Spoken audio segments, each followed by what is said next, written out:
கிறிஸ்து இயேசுவில் அன்பிற்கும் பாசத்திற்கும் இனிய அன்பான இறை மக்களே, ஆராதனை வலையொலியின் அன்பு நேயர்களே, உங்கள் ஒவ்வொருவருக்கும் நம்முடைய ஆராதனை வலையொலியின் சார்பாக பெந்தகோஸ்தே பெருவிழா வாழ்த்துக்களை மகிழ்ச்சியோடு தெரியப்படுத்திக் கொள்கிறோம்.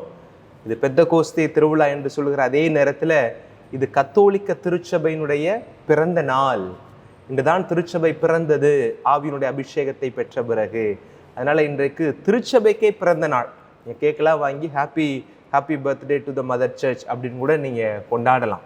சரி, அப்போ இன்றைக்கு இந்த பெந்தகோஸ்தே விழாவை கொண்டாடுகிற அந்த நல்ல நாளில் ஆவியாரை பற்றியும் ஆவியாருக்கும் நமக்கும் இருக்கிற அந்த தொடர்பு உறவு பற்றியும், இது எப்படி இந்த விழா தொடக்க காலத்தில் கொண்டாடப்பட்டது என்கிற அடிப்படையில் 3 பகுதிகளாக உங்களோடு பகிர்ந்து கொள்ள விரும்புகிறேன். இது ஒரு விதத்தில் கொஞ்சம் இன்ஃபர்மேட்டிவாக தான் இன்றைக்கு மறையுரை நான் தயாரித்திருக்கிறேன். அதே நேரத்தில் நம்முடைய வாழ்வோடு தொடர்புடைய காரியங்களையும் சற்று அலசி ஆராயக்கூடிய ஒரு ஒரு ஒரு தொகுப்பாக என்னுடைய மறையுரை இருக்கும் என்பது என்னுடைய ஆழமான நம்பிக்கை. சரி, இந்த பெந்தகோஸ்தே அப்படின்ற வார்த்தை பெரும்பாலும் கேட்கிற பொழுது நமக்கு இயல்பாக தோன்றுகிற ஒரு காரியம், பெந்தகோஸ்தே என்றால் பிரிவினை சகோதரர்கள், டினாமினேஷனல் சர்ச் அப்படின்னு நாம் நினைக்கிறோம். உண்மையில் சொல்ல போனால் பெந்தகோஸ்தே அப்படின்ற வார்த்தையானது கத்தோலிக்க கிறிஸ்தவர்களுக்கு மட்டுமே உரித்தான ஒரு வார்த்தை. அதில் என்ன அர்த்தம்? பெந்தகோஸ்தே அப்படின்ற பெந்தகோஸ் அப்படின்றதுக்கு 50வது நாள் அப்படின்றத அர்த்தம். சரி, ஏன்னா இயேசுடைய உயிர்ப்பை கடந்து வருகிற 50வது நாளில் இந்த விழா கொண்டாடப்படுறதுனால பெந்தகோஸ்தே பெருவிழா அப்படின்னு நாம் பேர் வைத்திருக்கிறோம். ஆனால் யூதர்களும் பெந்தகோஸ்தே விழாவை கொண்டாடுகிறார்கள். அதே இந்த 50 அப்படின்ற அர்த்தத்தை வைத்துத்தான். அவர்களுக்கு என்ன அப்படின்னா, இந்த பெந்தகோஸ்தே விழாவானது பாஸ்கா விழாவை தொடர்ந்து வருகிற, நமக்கு பாஸ்கா என்பது இயேசுடைய உயிர்ப்பாய் வருகிறது. ஆனால் யூதர்களுக்கு பாஸ்கா என்பது அந்த கடந்து வந்த நிகழ்வு, செங்கடலை கடந்து வந்த அந்த கசப்பான அனுபவத்தின் பின்பாக கிடைத்த ஒரு மகிழ்வை கொண்டாடுகிறது தான் அந்த பாஸ்கா விழா. கடத்தல் விழாவை தொடர்ந்து வருகிற 50வது நாளில் இந்த பெந்தகோஸ்தே விழாவை கொண்டாடுகிறார்கள். இதை அறுவடைக்கு முன்பாக ஆண்டவருக்கு நன்றி சொல்லக்கூடிய விழாவாகவும் இந்த யூதர்கள் கொண்டாடுகிறார்கள்.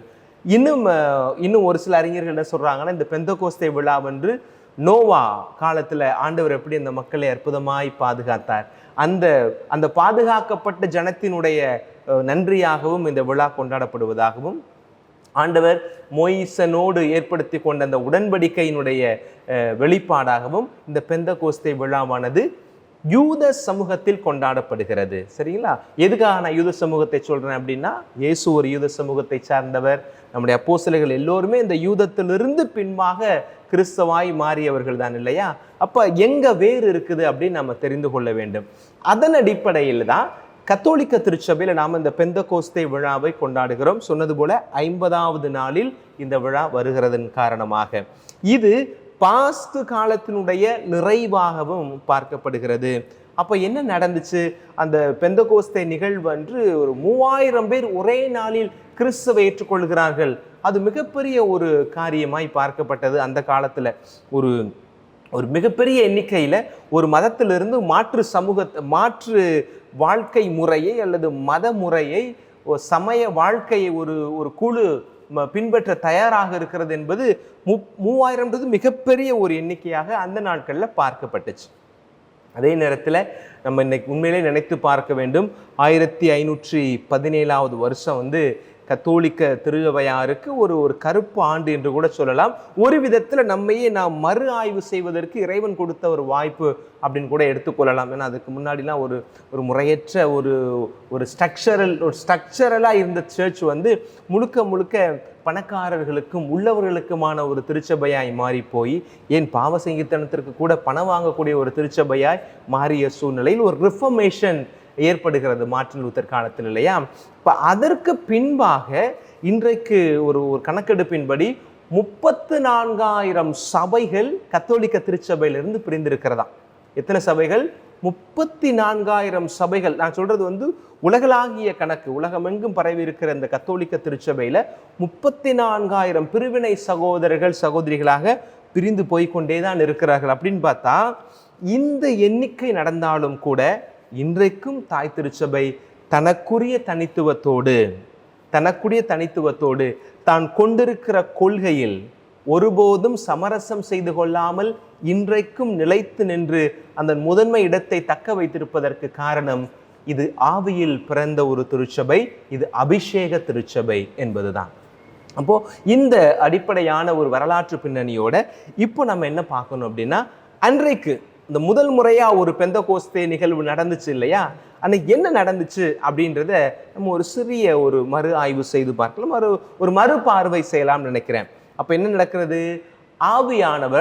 ஆவியானவர் அன்னை மரியாள் மற்றும் அவர்களோடு கூடியிருந்த அப்போஸ்தலர்கள் மீது, இந்த சீடர்கள் மீது ஆவியானவர் இறங்குகிறார். அதுதான் அந்த நாளில் நீங்கள் நினைத்து கொள்ள வேண்டும். இப்போ பெந்தகோஸ்தே அப்படின்னு யாராவது குழந்தைங்களுக்கு நீங்கள் சொல்றதுக்காக நான் அதை சொல்றேன். அப்புறம் இயேசுடைய பரிந்துரையினால் அப்போஸ்தலர்கள் மீது தந்தையாம் கடவுள் ஆவியானவரை அனுப்புகிறார். நம்ம நல்லா தெரிந்து வைத்துக் கொள்ள வேண்டும், இயேசு அனுப்பல, தந்தை தான் அனுப்புகிறார். தந்தையிடம் ஆவியானவரை அனுப்பும்படி ஆண்டவர் இயேசு கிறிஸ்து பரிசீலனை ஒரு ஆலோசனை சொல்லுகிறார், பரிந்துரைக்கிறார் அனுப்பும்படி. அப்பதான் நமக்கு இந்த நாள் தான் அதை ஞாபகத்துக்கு வரணும். அதுக்கப்புறம் அதுவரை பயத்தால் ஆள்கொள்ளப்பட்டு கிடந்த அந்த சமூகம், அந்த அப்போஸ்தலர் குழு ஐயம் தவிர்த்து, அச்சம் தவிர்த்து ஆண்டவரை ஆற்றலோடு போதிக்க ஆரம்பித்த நாள் இந்த நாள். அதுதான் பெந்தகோஸ்தே நாள் நடந்தது. அதே போல கூடியிருந்தவர்கள் அனைவரும் தூய ஆவியினுடைய வல்லமையை உணர்ந்த நாள். ஏதோ ஆவியானவர் இறங்கினார், அக்கினி வடிவாக பிழம்பாக இறங்கினார், அக்கினி நாவாக அவர்கள் மீது இறங்கியது மட்டுமல்லாமல் அந்த ஆவியானவரை பெற்றதை, அந்த ஆவியானவர் தன் மீது இறங்கியதை ஒவ்வொருவரும் உணர்ந்தார்கள். அதே நேரத்தில் இதுதான் முக்கியமானது, அவர்கள் ஒவ்வொருவரும் அங்கிருக்கிற மக்கள் புரிந்து கொள்ளக்கூடிய மொழியிலும் பேசக்கூடிய வல்லமையை அவர்கள் பெறுகிறார்கள். எதற்கப்புறம்? இந்த பெந்தகோஸ்தே அனுபவத்தின் மூலமாக. அவர்களுக்கு எல்லாம் தெரிந்த ஒரே மொழி ஒன்று கிரேக்கம் தெரியும் அல்லது எபிரேயம் தெரியும். அதை கொஞ்சம் இதில் தான் தெரிந்திருக்கும். ஆனால் பெரும்பாலும் எபிரேயம் பேசக்கூடியவர்களாகத்தான் இருந்தார்கள். ஆனால் அந்த 3000 பேர் கூடியிருக்கிற அந்த நாட்களில் பல மொழி பேசக்கூடிய மக்கள் கூடியிருக்கிற அந்த சூழ்நிலையில் இந்த அப்போஸ்தலர்கள் அபிஷேகத்தை பெற்ற பிறகு முதல் வெளிப்பாடாய் வருகிறது என்னன்னா, த கிஃப்ட் ஆஃப் டங். அவர்கள் அங்கு இருக்கிற மக்கள் புரிந்து கொள்ளக்கூடிய அதே மொழியில் பேசுகிறார்கள் அப்படின்றது இந்த நாளில் நடக்கிறது. அதே நேரத்தில் ஆதி கிறிஸ்தவர்கள் ஆற்றலுள்ள வேத சாட்சிகளாய் மாறிய நாளும் இந்த பெந்தகோஸ்தே நாள் அப்படின்றத நாம் என்ன செய்யணும்? இந்த நாளில் நினைவு கூற வேண்டும். இதுதான் அந்த பெந்தகோஸ்தே நாளில் நடந்தது. தொடக்க காலங்களில் நான் சொல்கிறது ஒரு 500வது வருஷத்துலேருந்து 1100வது வருஷம் வரை யூரோப்பிலலாம் இப்போ இப்படி தான் இந்த பெந்தகோஸ்தே விழாவை கொண்டாடி இருக்கிறாங்க. கொஞ்சம் வேடிக்கையாக இருக்கும், இருந்தாலும் தெரிந்து கொள்வது நல்லது. அப்போல்லாம் பஞ்சம், பயங்கரமான பஞ்சம், நாடுகளுக்கிடையே தொடர்பில்லாத ஒரு சூழ்நிலை, தொலைத்தொடர்பில்லாத சூழ்நிலை, பண்டமாற்றம் பெரிதாக இல்லாத சூழ்நிலையில் அந்த நாட்டில் விளையிலனா பஞ்சமாக தான் இருக்கும். அப்போ உணவுக்காக ஒருவரை ஒருவர் நாடி வாழ்ந்த ஒரு காலம். ஆனால் என்னதான் சாப்பாட்டுக்கு வழி இல்லைனாலும் கோயில்களை கட்டுறதுலையும் கோயில்களை நல்லா வைத்துக் கொள்வதிலையும் மக்கள் ஆர்வமாக அந்த காலத்தில் யூரோப்பில் இருந்திருக்கிறாங்க. அப்போ என்ன செய்வாங்க அப்படின்னா, இந்த பெந்தகோஸ்தே நாளில் அவங்க மேலே உள்ள அந்த டோம் இருக்கு இல்லையா, அந்த மேலே உள்ள அந்த கூடாரத்துக்கு வழியாக இந்த நாளில் என்ன செய்வாங்கன்னா, ஒரு புறாவை அங்கிருந்து இறக்கி விடுவாங்க. அந்த புறா ஸ்விம்மிங் அப்படியே அந்த புறா அப்படியே கீழே இறங்கி வரும். மக்கள் எல்லாம் கீழே உட்கார்ந்துருப்பாங்க. அந்த நேரத்தில் என்ன பண்ணுவாங்கன்னா, இன்னொரு ஜன்னலை அங்கே மேல் கூடாரத்திலிருந்து அப்படியே திறந்து அங்கேருந்து ரோஜா இதழ்களை அப்படியே தூக்கி வீசுவாங்களாம். அந்த ரோஜா இதழ்கள் அப்படியே காற்றில் அப்படியே ஆடி ஆடி கீழே வருகிற பொழுது அது உங்களுக்கு பார்த்தீங்கன்னா அந்த அக்கினி நாவு போல ஒரு காட்சி தரும் இல்லையா. அவர்கள் அதை அடையாளபூர்வமாக இந்த பெந்தகோஸ்தே விழாவை 1100வது வருஷம் வரை யூரோப்பிலலாம் அப்படிதான் கொண்டாடி கொண்டு இருந்திருக்கிறார்கள். நம்ம செஞ்சதில்லை, நமக்கு செய்வதற்கான வாய்ப்புகளும் இல்லை. இன்றைக்கு நாம் ரோஜா பூ அப்படியே மேலே இருந்து கீழே போட்டு புறாவை பறக்க விட்டு அப்படிலாம் நம்ம ஆவியானவருடைய விழாவை, இந்த பெந்தகோஸ்தே விழாவை கொண்டாடணும் அப்படின்னா அது தேவையற்ற காரியம். ஆனால் இப்படியெல்லாம் நம்முடைய மூதாதையர்கள் இந்த விழாவை கொண்டாடி இருக்கிறார்கள். இந்த நாளில் இந்த அபிஷேகத்துக்குரிய இந்த ஆவியானவருடைய விழாவை கொண்டாட நல்ல நாளில் ஒரு காரியத்தை நான் உங்களுக்கு சொல்ல விரும்புகிறேன். என்ன அப்படின்னா, அபிஷேகத்தை பெற்ற பிறகு அப்போஸ்தலர்கள் அந்நிய மொழிகளில் பேசுகிறார்கள். அதைத்தான் கிஃப்ட் ஆஃப் டங் அப்படின்னு சொல்றாங்க. அவர்கள் ஒரு வல்லமை நிறைந்த ஒரு ஒரு நாவன்மையை பெறுகிறார்கள். அந்த நாவன்மையை பெற்று அங்கிருக்கிற மக்கள் புரிந்து கொள்ளக்கூடிய மொழியில் பேசுவதாக நம்ம விவிலியத்தில் வாசிக்கிறோம். இன்றைக்கு பிலிப்பைன்ஸ்லேயும் சரி, இந்த மறையுரை நான் தயாரிச்சுட்டு இருக்கும் போது என் பங்குசாமியார், அவர் நல்ல ஒரு இன்டெலெக்சுவலான பர்சன் தான்.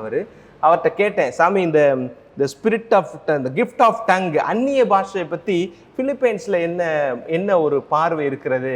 அவர் ஒரே வார்த்தையில் சொன்னார், ஹம்பக் அப்படின்னாரு. அவங்க நடிக்கிறாங்க அப்படின்னாரு.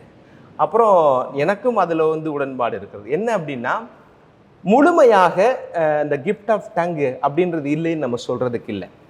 பவுலடியார் அது இருக்குன்றத சொல்றாரு. ஆனால் இருக்குன்னு சொன்னவர் இன்னொரு முக்கியமான ஒரு காரியத்தை என்ன சொல்றார் அப்படின்னா, நீ அபிஷேகத்தை பெற்று ஆவியினுடைய வல்லமையோடு பேசுகிற பொழுது, இந்த அந்நிய பாஷையை பேசுகிற பொழுது, அதை விளக்கி சொல்வதற்கு யாராவது ஒருவர் இருந்தால் மட்டுமே அதை பேச வேண்டும். அப்படி இல்லைன்னா அது பேசுறது பாவம்னு அவரே சொல்லியிருக்கிறார். என்னுடைய கேள்வி என்ன அப்படின்னா, கடவுளுக்கு என்று ஒரு மொழி என்பது இல்லை. கடவுள் அனைத்து மொழியையும் அறிந்தவராக இருக்கிறார். கடவுள் ஒரு மொழி பேசக்கூடியவராக இருந்தால் அவர் ஒரு குறுகிய வட்டத்திற்குள் அடைபட்டு விடுவார். சில நேரங்களில் கத்தோலிக்க திருச்சபையில் எனக்கு தெரிந்து அதை யாரும் செய்வதில்லை. ஒரு சில குருக்கள் இப்போது அதை ஒரு ஃபேஷனாக செய்ய ஆரம்பிக்கிறாங்க. அதெல்லாம் அவருடைய சுய ஆய்வுக்கு நாம் உட்படுத்தணும். அவங்க தான் உட்படுத்தணும், நம்ம யாரையும் கிரிட்டிசைஸ் பண்ணுறதுக்கு இல்லை. என்னுடைய பார்வைக்கு அந்நிய பாஷை என்பது, அந்த அந்நிய மொழி என்பது இருக்குதுன்னு நான் சொல்லலை, இருந்தது. ஆனால் இன்றைக்கு அது இல்லை அப்படின்றது என்னுடைய ஒரு நம்பிக்கை.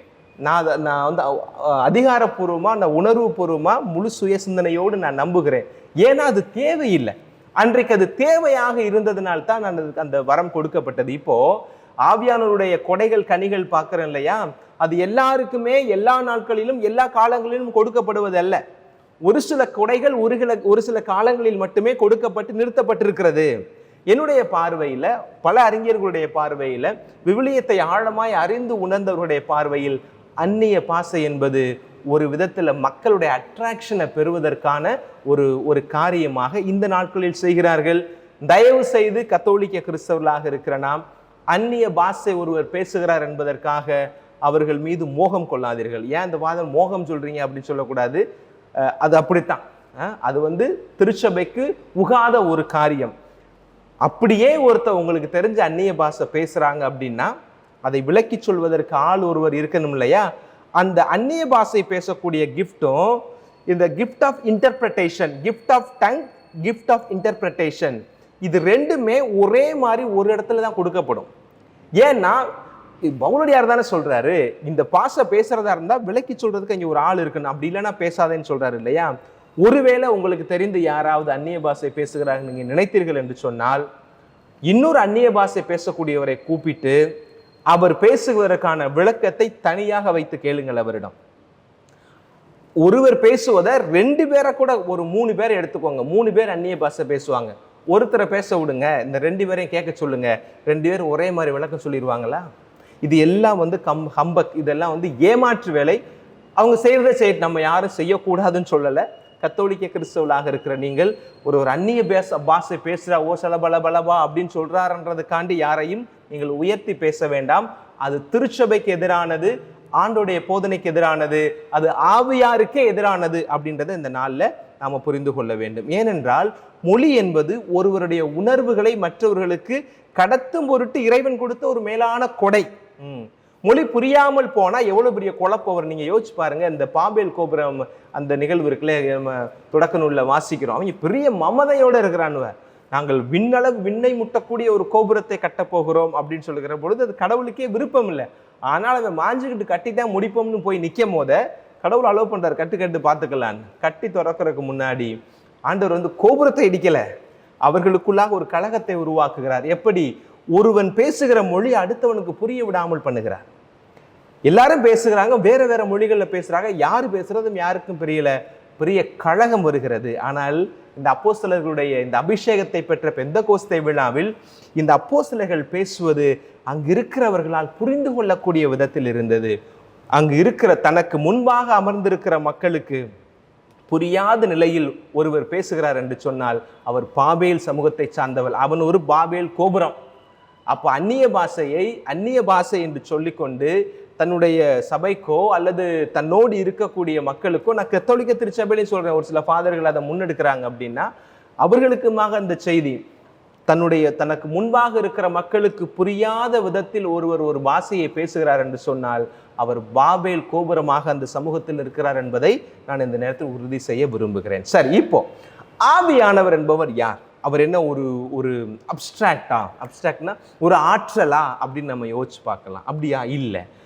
ஆவியானவர் என்பது ஹோலி ஸ்பிரிட் அப்படின்றது ஒரு பொருளா அப்படின்றது நம்ம யோசிக்கணும். இல்லை, ஆவியானவர் என்பவர் ஒரு மனிதர், ஆழ்தன்மை கொண்ட இறை மனிதர். இது எதை வச்சு சொல்றோம் அப்படின்னா, யோவான் நற்செய்தியில 15, 14, 16 இந்த 3 அதிகாரத்திலையும் தனக்கும் தன் தந்தைக்கும் அதோடு சேர்த்து ஆவியானவருக்கும் இருக்கிற உறவையும், தன் பின்பாக வருகிற ஆவியானவர் எப்பேற்பட்ட பணிகளை செய்ய போகிறார் என்பதை சொல்லுகிற அந்த நாட்களில நிறைய முறை இந்த நற்செய்தியில அவர் அவர் அவர் என்று பயன்படுத்தும் ஆணாகவே சித்தரிக்கப்பட்டிருப்பார். அதனால ஆவியானவர் கடவுள் ஒரு ஆழ்தன்மையில தான் நம்ம பார்க்கணுமே ஒழிய ஒரு ஆற்றலாகவோ பொருளாக உள்ளோ. நீங்க கேட்கலாம், அப்புறம் எதுக்கு புறாவை காட்டுகிறீர்கள், அப்புறம் எதற்கு நெருப்பு நாவை காட்டுகிறீர்கள் அப்படின்னு சொல்லும் போது அதெல்லாம் சிம்பாலிக் எக்ஸ்பிரஷன்ஸ், அடையாளமாகத்தான் காட்டப்படுகிறதே ஒழிய அதுதான் அல்ல. அப்போனா ஊரில் இருக்க புறா ஆவியானவரா அப்படின்லாம் இல்லை இல்லையா? அப்போ அது ஒரு அடையாள விதத்தில் காட்டப்படக்கூடிய ஒன்றாக நாம் விளங்கி கொள்ள வேண்டும். இப்போ நாம என்ன பார்க்கிறோம்? இந்த ஆவியானவர் என்னுடைய வாழ்க்கையில எப்படி செயல்படுகிறார் அப்படின்றத பார்க்கணும். முதல்ல ஆவியானவர் நம்மோடு பேசுகிறார். முதல்ல அதற்கான விவிலிய வெளிப்பாடு திருவெளிப்பாட்டு நூல் 2வது அதிகாரத்தில் இருக்கிற 7வது வசனத்தை பாருங்களே. கேட்க செவியுடையோர் திருச்சபைகளுக்கு தூய ஆவியார் கூறுவதை கேட்கட்டும். அப்போ ஆவியானவர் நம்மோடு என்ன செய்கிறார்? அவர் பேசுகிறார். இயேசு நம்மோடு பேசிய காலம் கடந்து இப்போ ஆவியானவர் அனுதினம் நம்மோடு பேசுகிறார். இரண்டாவது, ஆவியானவர் நமக்காக நம்மோடு பேசுவது மட்டுமல்லாமல் நமக்காக பரிந்தும் பேசுகிறார். இன்டர்சீட் ஃபார் அஸ் அப்படின்னு சொல்லப்படுகிறது. ரோமேயர்களை திருமுகம் 8வது அதிகாரத்தில் 26வது வசனம் பாருங்களேன். தூய ஆவியானவர் நமது வலுவற்ற நிலையில் நமக்கு துணை நிற்கிறார். ஏனெனில் எதற்காக எப்படி நாம் இறைவனிடம் வேண்டுவது என்று நமக்கு தெரியாது. கடவுளிடம் வேண்டுவதற்கு என்று ஒரு முறை இருக்கிறது நமக்கு தெரியல. அதை யார் கற்றுத்தருவார்? தூய ஆவியார் தாமே சொல்வடிவம் பெற முடியாத நம்முடைய பெருமூச்சுக்களின் வாயிலாய் நமக்காக பரிந்து பேசுகிறார். சொல் வடிவம் பெற முடியாத நம்முடைய பெருமூச்சின் வழியாக கூட தூய ஆவியார் நமக்கு என்ன செய்கிறார்? பரிந்து பேசுகிறார் அப்படின்றது விவிலியத்தில் வந்திருக்கு. நமக்காக பேசுகிறார், நம்மோடு பேசுவார் தூய ஆவியானவர். மூன்றாவது, தூய ஆவியானவர் இயேசுவுக்கு சான்று பகர்ந்தார். கடவுள் நிலையில் இருக்கக்கூடிய 3வது நிலையை எடுக்கக்கூடியவராக இருந்தாலும் கூட அவர் இயேசுவுக்காக சான்று பகர்கிறார். யோவான் நற்செய்தியில 15வது அதிகாரத்தின் 26வது வசனம், தந்தையிடமிருந்து நான் உங்களுக்கு அனுப்ப போகிற துணையாளர் வருவார், அவரே தந்தையிடமிருந்து வந்து உண்மையை வெளிப்படுத்தும் தூயாவியானவர், அவர் வரும்போது என்னை பற்றி சான்று பகர்வார் இப்படின்னு இயேசு ஆண்டவரே சொல்லியிருக்கிறார். எனக்கு பின்பு வருகிற என் தந்தை என்னுடைய பரிந்துரையின் பேரில் உங்களுக்கு துணையாளராக அனுப்ப போகிற ஆவியானவர் எனக்கும் சான்று பகர்வார் அப்படின்றத இயேசுடைய வார்த்தையின் வாயிலாகவே 15வது அதிகாரத்தில் இருக்கிற 26வது அந்த வசனத்துல நாம பார்க்கிறோம். இப்ப கடைசியாக இன்னும் ஒரு காரியம் நிறைய இருக்கிறது, நான் ஒரு 4 தான் எடுத்திருக்கிறேன். தூய ஆவியானவர் நம்மை இயக்குகிறார். நம்மை இயக்குகிறார். எப்படி? ரோமேயர்களை திருமுகம் 8வது அதிகாரத்தில் இருக்கிற 14வது வசனம் பாருங்களேன். கடவுளின் வல்லமையால் கடவுளுடைய ஆவியினால் இயக்கப்படுகிறவர்களே கடவுளுடைய மக்கள். அப்ப கடவுளுடைய மக்களாக நம்ம மாறணும் அப்படின்னா, கடவுளுடைய பிள்ளைகளாக நம்ம மாறணும் அப்படின்னா ஆவியானவருடைய குரலுக்கு செவி கொடுத்து அவர் காட்டுகிற வழியில் நாம் நம்மை இயக்குகிற பொழுது, அல்லது ஆவியானவர் நம்மை இயக்குவதற்கு நாம் அவரை அனுமதிக்கிற பொழுது கடவுளின் மகளாய் மாறுகிறோம் என்பதைத்தான் இந்த நாளில இந்த வாசகம் நமக்கு தெளிவாய் காட்டுகிறார். பிரியமான பிள்ளைகளே, ஆவியானுடைய விழாவை கொண்டாடுகிற நமக்கு ஆவியானுடைய முக்கியத்துவம் தெரிய வேண்டும். அது ரொம்ப ரொம்ப அவசியமானது. ஒரு பழமையான கதை உங்களுக்கு கேள்விப்பட்டிருப்பீங்கன்னு நினைக்கிறேன். ஒரு அப்பா ரொம்ப வருஷமா பிச்சை எடுத்து அவர் வயசாகி போயிடுறார். அப்போ அவங்க மகனுக்கு போகும்போது அவர் கடைசியாக கொடுத்துட்டு போன ஒரு கிஃப்ட் என்ன அப்படின்னா, நான் இந்த இடத்துல ஆண்டாமா என்னை பிச்சை எடுத்துக்கிட்டு இருந்தேன், இவ்வளோ நாளாக உட்காந்து இந்த இடத்த நீ பிடிச்சிக்கோ, இது நல்ல ராசியான இடங்கன்னு உட்காந்து பிச்சை எடு அப்படின்னு சொல்லியிருக்கிறார். மகனுக்கு அடுத்து சொல்லிக் கொடுக்குற வேண்டிய அவருடைய தொழிலை சத்தி கொடுத்துட்டு போறாரு எப்படி பிச்சை எடுக்கணும். இதான் நான் ரொம்ப நாளைக்கு முன்னாடி பிச்சை எடுக்கும் போது எனக்கு ஒரு பிச்சைக்காரன் நான் போய் நிற்கும் போத எனக்கு ஒரு ஆள் கொடுத்தாரு, இதில் தான் நான் பல வருஷமா பிச்சை எடுத்துக்கிட்டு இருக்கேன், நீ இதில் பிச்சை எடு அப்படின்னு சொல்லி அந்த தட்டை கொடுத்துட்டு போயிட்டார். அவனும் ஒரு நாள் இப்படி உட்காந்து பிச்சை எடுத்துக்கிட்டு இருக்கேன், ஐயா அப்பா ஏதா போடுங்களே அப்படின்னு சொல்லி பிச்சை எடுக்கும் போத ஒரு தங்க நகை கடைக்கார் வந்திருக்கிறார். அவர் இப்படி காயினை இப்படி தூக்கி போட்டிருக்கிறாரு. போட்டவொன்னே டிங்குன்னு சத்தம் கேட்டிருக்கு. அந்த அந்த பிச்சை எடுக்கிற அந்த பிச்சை பாத்திரத்தில் இந்த டிங்குன்னு ஒரு சத்தம் வருது. அந்த சத்தம் அந்த நகைக்கடைக்காரருக்கு அடிக்கடி கேட்ட ஒரு சத்தமாக இருக்கிறது. இது நம்ம அடிக்கடி கேட்குற சத்தமாக இருக்கிறதே, இது பிச்சைக்கார பாத்திரத்திலிருந்து வரக்கூடிய சத்தம் இல்லையே. ஏன்னா இப்போ நகை கடையில் வேலை பார்க்குறாரு, நகை கடை வச்சிருக்கிறார் இல்லையா, அப்போ நகை எப்படி செய்யும் போது அதை அடிக்கும் போது சத்தத்தை கேட்டிருப்பார் இல்லையா. அப்போ அந்த பிச்சைக்காரனை கூப்பிட்டு இன்னொரு காசை போடுறா, டொங்கின்னு சத்தம் கேட்குது. உடனே இந்த தட்டை வாங்கி பார்த்துட்டு உனக்கு யார் கொடுத்தா அப்படின்னு சொல்லி கேட்குறாரு. இது எங்கள் அப்பா கொடுத்தாரு, அவர் ரொம்ப வருஷமாக இதை வச்சு தான் பிச்சை எடுத்துக்கிட்டு இருந்தார், அவர் போனதுக்கப்புறம் என்கிட்ட கொடுத்தாரு, இதை வச்சு நான் பிச்சை எடுத்துக்கிட்டு இருக்கேன் அப்படின்னு சொன்னாராம். உடனே அந்த நகைக்கடைக்காரர் சொல்லியிருக்கிறாரு, இல்லை உன் கையில் இருக்கிறது என்னன்னு தெரியுமா, இதை விற்றா நீ என்னடா ஒரு ஒரு உன் தலைமுறையை சாப்பிட்லாம், உனக்கு அடுத்த தலைமுறையும் சாப்பிட்லான்டா, இது தங்க தட்டுடா, அவனே தங்க தட்டை கையில் வச்சுக்கிட்டு உட்காந்துருக்கிறீ எவ்வளோ நாளா நீ அப்படின்னு சொன்னாராம். இது தங்கத்தட்டா, எனக்கு இவ்வளோ நாளாக தெரியாமல் போச்சு அப்படின்னு அவன் சொன்னானா. பிரியமான இறை மக்களே, இந்த பிச்சைக்காரன் கையில் இருக்கிற தங்கத்தட்டு மாதிரி தான், இந்த பிச்சைக்காரன் கையில் இருக்கிற இந்த தங்கத்தட்டு மாதிரி தான் நம்ம ஆவியானவரை வச்சுக்கிட்டு அவரை எப்படி பயன்படுத்துறதுன்னு தெரியாமல் நிற்கிறோம். ஆவியானவர் வைத்துக்கொண்டு அவரை எப்படி பயன்படுத்துவது என்று தெரியாமல் இருக்கிறோம். அதே நேரத்தில் அவரை செயல்பட விடாமல் வைத்திருக்கிறோம். ஏன்னா நான் அவரை புரிந்து கொண்டால் தான் அவர் என்னை செயல்படுவார் நமக்குள்ளாக. அதனால இந்த நாளில் நாம் முடிவு எடுக்க வேண்டும். என்ன, இந்த பெந்தகோஸ்தே என்கிற வார்த்தை எமக்கான ஒரு வார்த்தை. எந்த ஆவியானவர் எங்களுக்கான ஒரு ஆவியானவர், கத்தோலிக்க திருச்சபைக்கான ஒரு ஆவியானவர்.